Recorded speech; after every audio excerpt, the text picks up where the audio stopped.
United States President Barack Obama delivers his State of the Union address on Tuesday. It's the first address of his second term in office.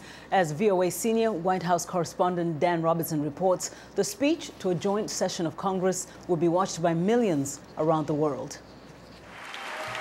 Thank you. In his first address to Congress in 2009, Mr. Obama aimed to inspire confidence amid the worst financial crisis since the Great Depression. Though we are living through difficult and uncertain times, tonight I want every American to know this. We will rebuild, we will recover, and the United States of America will emerge stronger than before. Since then, he has used the State of the Union address to talk about events that have shaken the nation, such as mass shootings. Now, empowered by his re-election, he is pushing Congress to strengthen gun control and pass immigration reform. James Carafano is with the Conservative Heritage Foundation. Obviously, immigration is going to be a big issue. Gun control, gun violence is going to be a big issue. I mean, those hot-button issues. He's going to have a lot to say about the budget, because we'll still be in the middle of the budget thing. Deficit reduction and cuts to government spending, facing a March deadline for agreement with Congress, are also likely to be highlighted in the speech. But John Sides of George Washington University says Mr. Obama has to strike a balance between economic progress and the ongoing hardships of many Americans. The economy is improving. His approval is up slightly. But I think we're still in pretty tenuous territory. And I mean, mass unemployment is very much still with us and likely will be with us for some time.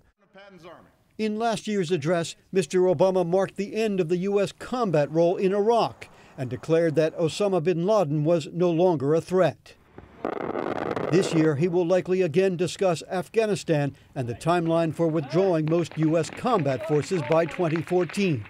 Anthony Cordesman at the Center for Strategic and International Studies says the Arab world is likely to figure in Tuesday's speech.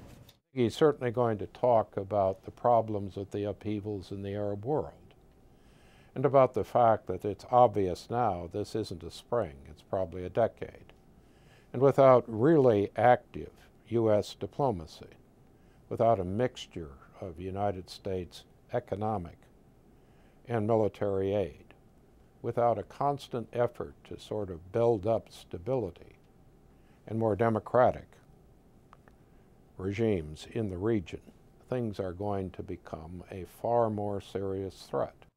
Mr. Obama will also need to send a message that Republicans and Democrats in Washington should cooperate more, says John Sides. Then we might be starting to witness maybe a little bit of restoration of Americans' trust and faith in government, in addition to their feelings about Obama himself. Sides says Republicans are listening more carefully to voices within their party that warn against endless confrontations with Mr. Obama.